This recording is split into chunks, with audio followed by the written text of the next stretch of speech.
your team limiting Ginebra to a field goal during one stretch of the fourth quarter?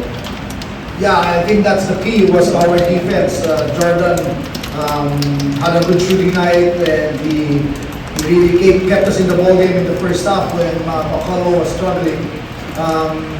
But I think the combination of Jordan's shooting and the scoring of the other players outside of McCullough with our defense kept us in the ball game. It gave us a chance to put it off in the end.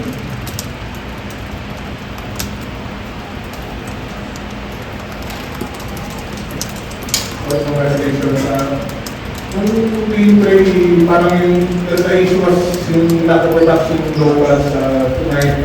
You got Eddie, of course, 39 points, pero deliver si Dixon, and then we're two big guys, si MV and BGR.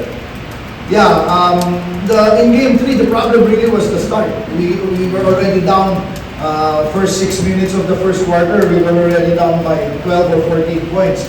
And that's the only thing that we watched in video yesterday was those first 6 minutes. And we took a look at how Ginebra got their shots off, and we made some adjustments with our defense tonight.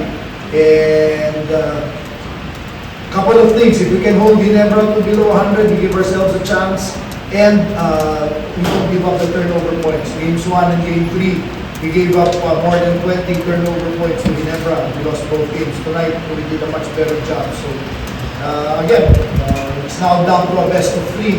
So, as you know, in the series, the longer it gets, it now becomes a battle of attrition.